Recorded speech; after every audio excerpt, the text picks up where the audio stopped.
Yes, hello everyone, my name is John and welcome back to Homeless Movies, where I like to give second-hand films a second chance to be appreciated. And today's film is a real gem, and by gem, I mean more of a nugget, and by a nugget, I mean a piece of shit. Impy's Island is a 2006 CG animated kids film from Germany, based on the novel from the 1960s, Urmel from the Ice Age. And if it's one thing Germans are known for, it's telling lighthearted kids stories. Our film begins with the melodious sounds of a chainsaw ripping into flesh. Oh no, wait, it's just thinly veiled copyright infringement with a small annoying animal running around like crazy trying to find his favorite food. The mosquito then pulls double duty by also ripping off Jurassic Park by being frozen in snot from what appears to be the daughter of Pete's dragon and a lot of bad decisions.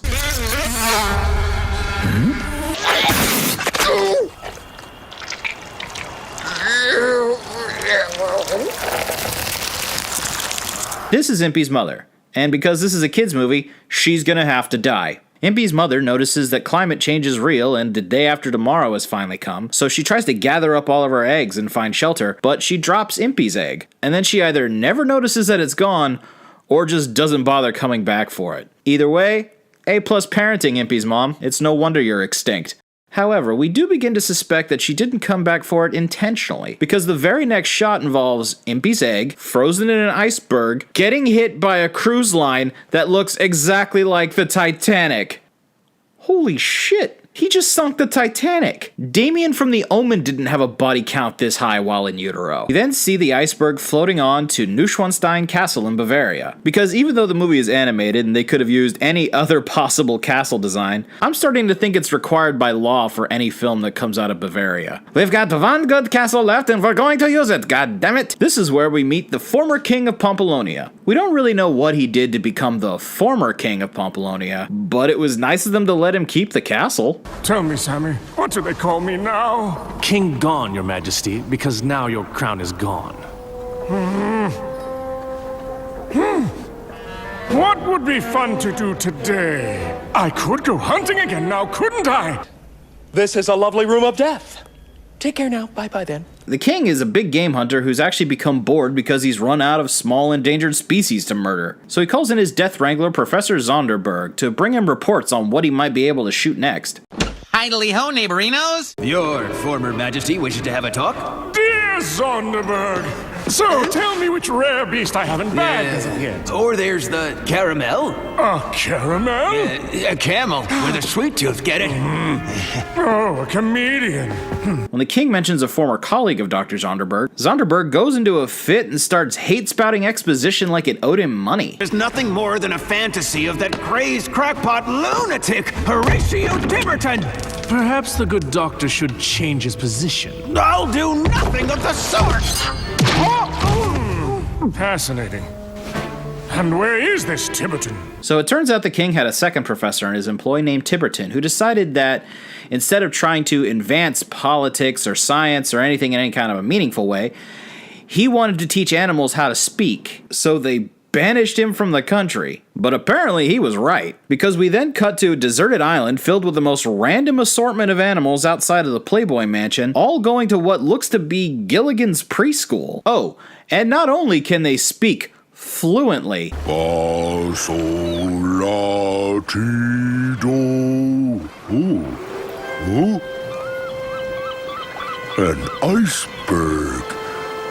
That's so not normal. But apparently they also have a pretty fair understanding of oceanic weather patterns, because no, it's not normal for an iceberg to make it all the way down to a tropical island, even for plot reasons. Spot on. Good morning, kids. We pretty much nailed the Y yesterday, so today we take a whack at TH. Listen! I've been working on my flies! While in the classroom, the asshole shoebill named Shoe, who, yes, you're not imagining things, is voiced by the same voice actor who did Meowth from Pokemon, taunts the penguin, known as Ping, for not knowing how to fly. He keeps saying fly. Well, at least I can fly! Hey, why don't you back off? Ping's monitor lizard friend, Monty, the stupid names, tries to stand up for him, and then a small, unnamed island boy starts a food fight that goes on for almost a solid minute. it also looks like they are legit trying to kill each other.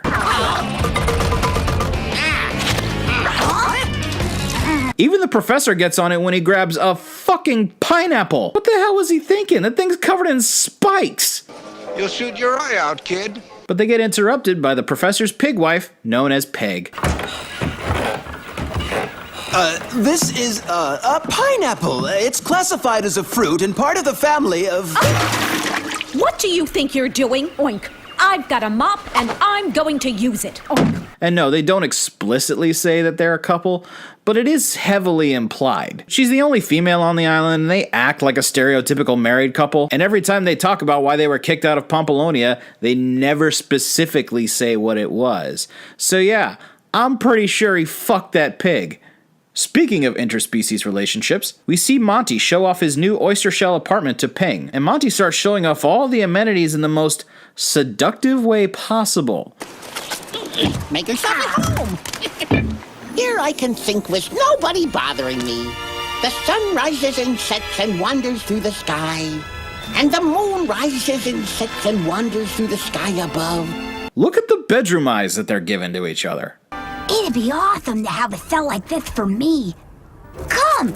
We are ready for the floor show. As Ping tries to grab Monty by the tail and pull him away to make him a salt wife, they both notice the iceberg floating on towards the beach. Ping calls everybody on the island to come take a look at the iceberg, but they can't figure out how to get it on shore. So they decide to enlist the help of the best character in the movie, an elephant seal named Solomon, who is both suffering a severe bout of depression and loves to sing.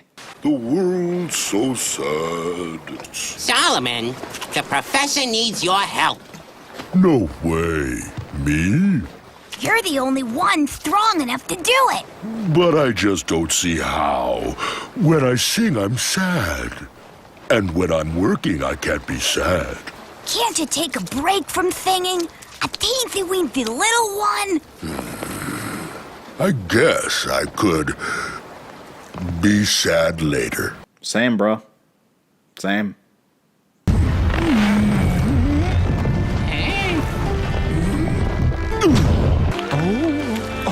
I'm feeling a totally major discovery coming on. Oh, that's giving me a clue. Yeah, I've got a raging clue right now. Dude, not even the Mythbusters get that kind of a hard-on for science. And yes, I mean the original Mythbusters, not this new bullshit. I love you, Adam and Jamie. After they get the iceberg on shore, everybody starts taking a look at it, but then they completely ignore Solomon and don't even give him a thank you. So he just leaves. And you know what? Good for him. The professor even acknowledges it and then does nothing about it. Solomon. Oh my, we totally forgot to thank Solomon. Wonder what kind of egg it is. Or where it came from. Hey, how about some scrambled eggs? Coming right up. These guys are a bunch of assholes. And this idea of them being terrible is perpetuated throughout the entire film. Look what the very next line is that they say about Peg when they're trying to decide who should sit on the egg to hatch it. If Peg gets on top of this egg, we'll have scrambled eggs in hell. Always with the jokes. I don't want to hang around with these ungrateful, fat-shaming pieces of shit either. After a full day of everybody taking turns and sitting on the egg, it starts to hatch, but everybody starts freaking out about it. Why would you waste an entire day trying to make it hatch and then freak out when it does start hatching? They're treating this thing like it's something out of one of the Alien movies.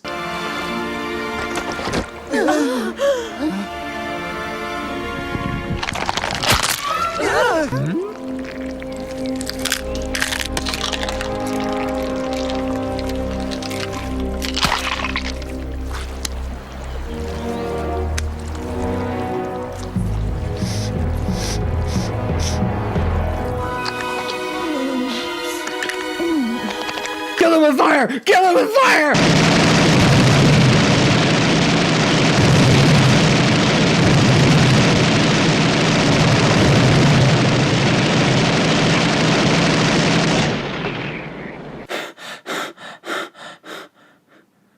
Did we get it?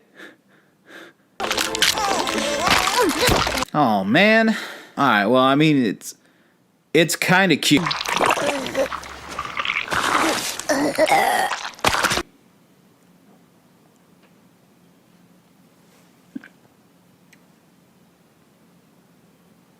Never mind. It's an Implodocus. Say what? An Impy? What is an Impy? Our Impy is the missing link between dinosaurs and, well, and mammals like this here. You mean... Wait, what? In our world, dinosaurs turned into birds. In their world, they turned into mammals.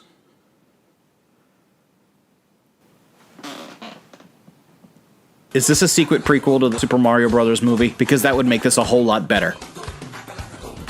This is Impy, the not dinosaur who turns out to be some kind of a weird missing link between a Tyrannosaurus Rex and Tommy Pickles, who is the biggest asshole out of the entire bunch. Watch how he pretends to be sad in order to get Peg the Pig to come back and take care of him. Well, I'll be a pink-nosed oink. Tell me it doesn't think I'm its mother. Remarkable likeness. Always it's in the show.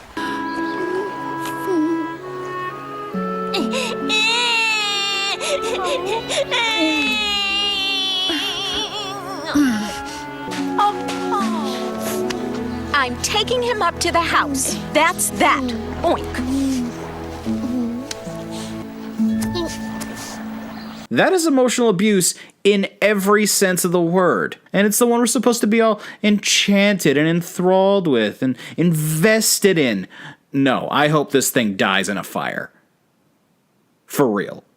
The professor claims that he actually discovered one of these creatures a long time ago, and it probably had something to do with him getting kicked out of Pamplonia. And then he does one of the dumbest things possible. He decides to write a letter to Professor Zonderberg to brag about his new discovery, knowing full well that he still works for the king. Zonderberg reads the letter and he takes it immediately to the king.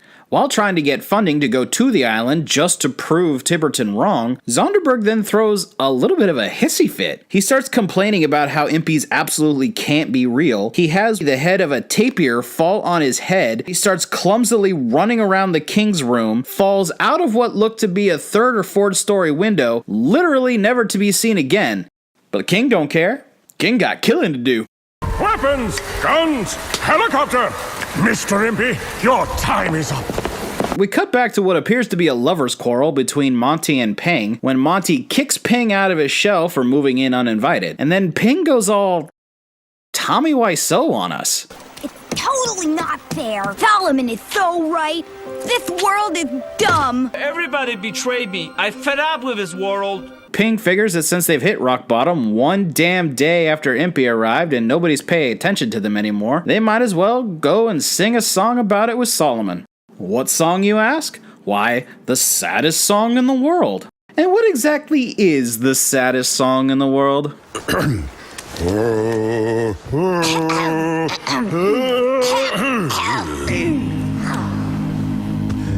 Nobody knows of the trouble I've seen. And nobody knows but Jesus. Nobody knows of the trouble I've seen.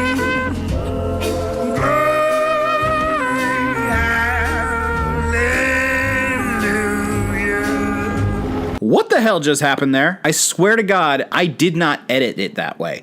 That is the actual song that they chose to use in this movie. They actually use Louis Armstrong in this scene, and I have 1,000 questions going on in my brain right now. How did they get the rights to this song? Why can't they take this act on the road? How do they even know who Jesus is? Do the animals, on top of knowing how to speak, also have a basic understanding of what heaven and hell is? Are they Christians? Is the pig Jewish? Can a pig be Jewish? This is amazing. Movie, please tell me, what are you gonna do with this? What amazing thing is going to follow up this scene?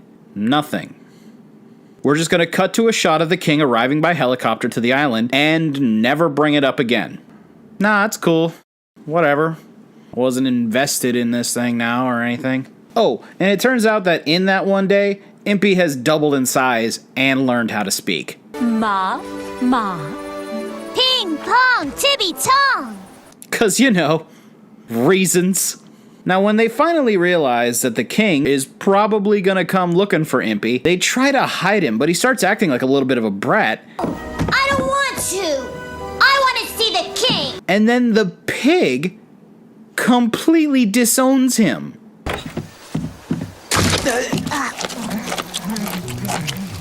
Impy, that's chalk. How dare you act like such a naughty little child? I wish I'd never seen you before. Oink. Damn, dude, that's rough. I mean, it would be if you weren't such an asshole. The king then lands his helicopter right near the house, and the professor decides to show him around. And the first building is the one that he's hiding Impy in. Why did you hide him in there if you were just going to send the king to him? Are you trying to get him killed? They eventually move the king away from the school and decide to have tea time with him, where the king decides to tell everyone that he plans on moving to the island and enslaving everyone on it. We'll build a great palace right where this house is, and you'll all play important parts, see? And you will be my ceremony meister. Huh? And you will make a fantastic royal butler. Perhaps I could even use your lower beak as a shoehorn. Great. But naturally, Impy breaks out of the building because he's not getting enough attention, and the king tries to shoot him in the face. But unfortunately, the king misses, and Impy has to run into the jungle. Oh, we gotta go after him, don't we? The king gives chase in his helicopter, and despite the fact that Impy's only a day old, he somehow has the mental capacity to use both old Looney Tunes shenanigans and old action movie cliches to get away from him.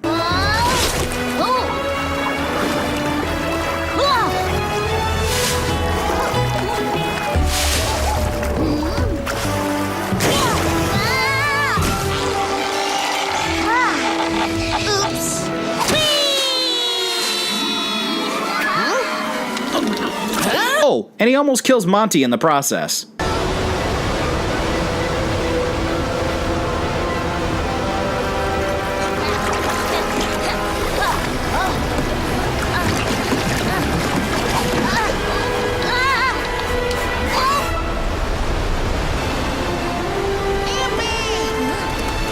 Hang on! I'm coming!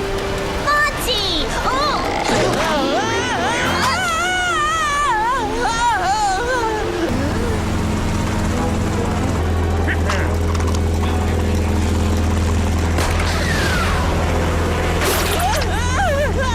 Does Monty know how to swim? Do you? No.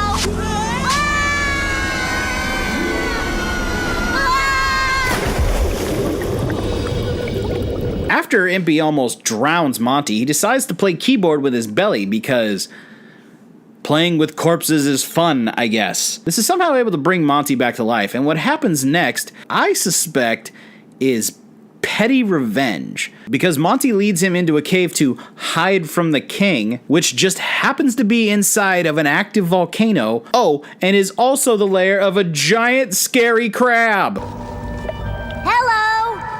Are you the pork fairy? Then, Monty runs directly into the king, by coincidence, and leads the king directly into the cave to find Impy. That's cold-blooded, man. Eventually, Monty gets back to base camp and everyone realizes what he's done. And for some reason, they're all mad at him for doing it and decide that they all need to go and save Impy. Why? I say let them both die in the cave. They'll either get burned to death or they'll get eaten by the giant crab. This literally solves all of your problems. Meanwhile, back in the Cave of Blunders, the king is trying to hunt down Impy in the dark, but Impy's too crafty for that. Impy tricks the king into accidentally shooting the crab, which ends up causing a cave-in, because if Impy gonna die, everybody gonna die. But eventually, the king catches up to him and points the barrel of the gun right at Impy's nose. Then Impy asks him one simple question. Of life, the universe, and everything. Why shoot me? Why? Why? Why? It turns out that Impy has also mastered psychiatry, because then the king starts going on this like super revealing diatribe about how he misses being the king and he's not as busy as he used to be. And the whole reason he goes hunting endangered species is because he's bored. Dude, get a hobby. Go to fucking Michael's. They teach like cake building classes and shit. What is wrong with you? Impy decides to turn on the crocodile tears. It's so very dark in here. And I'm very cold. And there's a boo-boo on my head, too. And this completely changes the king's character 180 degrees. Now, he doesn't want to kill Impy, he wants to be Impy's friend, because if it's one thing kids need to learn, it's that crying will get you anything that you want. He vows to not leave Impy's side until they find a way out of the cave. But there's no way out of the cave, so they're probably just gonna starve to death. But they're gonna do it as friends. The others are still trying to find a way into the cave when Solomon shows up and said he's found an underwater passage into the cave. But it's too deep for anybody else to go down there. So how are they going to get him out? I know, let's use the SS Convenience. It turns out that they have a diving barrel just hanging out off screen. Literally, it's like right over there.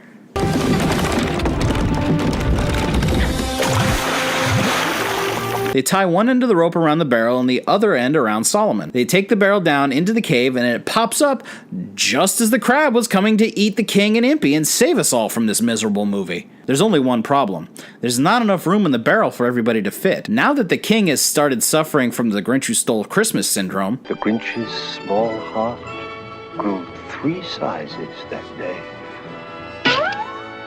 He volunteers to stay behind so that Impy could live. You see? Now he's all noble because love and friendship and reasons. It's at this point that the king's bullet from earlier also starts to set off a chain reaction that's going to erupt the volcano. After Impy and the king's attendant finally make it to shore, they all just sit around and try to have a very serious conversation about whether or not they should save the king in the first place. I mean, he did abuse a lot of his power and try to murder everybody, so yeah, I guess we should go save him and let him live. And then, just when you think this movie can't get any dumber, it does.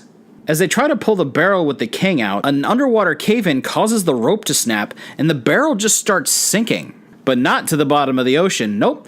It starts sinking directly into some lava. The lava not only does not melt the barrel, it actually just ejects it out of the top of the volcano, shooting it up about 1,000 feet high. And then, as it's sitting up there in the sky, it opens up, and ping, he finally gets the ability to fly. But now he's plummeting like a comet, falling to the earth. You know where he's gonna land? He's gonna land right in front of all of his friends. Not only does it just conveniently land in front of all their friends, but nobody else seems to give a shit that there are flying molten rocks coming out of the sky. Nobody cares. Oh, it's just a volcano. Just does that once in a while. It's a fucking volcano. Yeah, no, it just does that once in a while. You just take a step to the left, you'll be fine. And another thing, nobody thanks Solomon. Nobody. Again, nobody thanked Solomon for saving literally everybody's life. They just let him do all the damn work, risk his life, and there's not one modicum of gratitude given to Solomon. The king just goes back to his non-kingdom, and I still do not know who this little kid is. He doesn't have a name. I don't know. He barely has any lines. He just exists. I think this movie isn't that bad. The CGI is beautiful for what it was available back in 2005, 2006, but that's about the only saving grace that it's got. Its plot is all over the damn place, and the jokes and the action sequences are all stolen from other better films. The characters, all of them except Solomon, of course, are detestable scumbags. And on top of that, on top of the pile of shit that is this film, on top of the exploding volcano of nothingness, it's still not the worst remake I've ever seen. Yep, You heard correct. In doing some research about this film, I found out that it is not the actual first movie adaptation of Urmel from the Ice Age. And it's not the weirdest either. Back in the late 60s, early 70s, there was another attempt to adapt the novel in the form of 4 made-for-TV episodes with puppets. Giant, creepy marionette puppets, to be exact. Now, I know what you're saying. Yeah, they're 40 years apart. How could one possibly be a remake of the other? Here's the thing. I've watched them both. They're almost shot for shot the exact same movie. I mean, some things obviously did have to be changed for time, but most of it is just cutting out things like backstory for why they actually had to leave Pompelonia in the first place. I will give the original one credit though. Some of the puppets that they created are really, really creative. I mean, like, look at this plant that tries to eat Impy. In the new film, it just looks like a knockoff of Audrey 2 from Little Shop of Horrors. But in the original film, it's a human hand. Which, until I saw the size of that puppet, I didn't realize how big all the other puppets were. No, each of these things is 3.5 feet tall. That's impressive. But out of all the creativity and ingenuity and all the puppets that they have, there's one that stands out way above the rest. They even have the giant crab complete with googly eyes. Ooh, I'm a crab. Impy's Island is mindless, aimless, and again, it's pretty much harmless. It won't do any damage to your kid's psyche if they see the film, but that's probably because they're not going to be able to pay attention long enough to remember anything of it. If you do get the chance to watch it, I would recommend it just one time, just to see how ridiculously awful it is. If you watch it any more than that, your brain is probably going to hate you because it's really stupid. Thank you guys so much for your patience in getting this review made. It really means a lot to me. If you can, please leave a like and a subscribe, and if you can, please share this video. And if not this one, then share one of my older ones. Any and all of it's a benefit, and I can't be any more grateful than I am for the help that I've already received. The more subscribers I get, the more I am motivated to make more of these videos, and I have so many more movies in my collection that I want to share with you guys. Thank you guys so much, and I will see you next time. Nobody knows of the trouble I've seen. And nobody knows but Jesus. Nobody knows of the trouble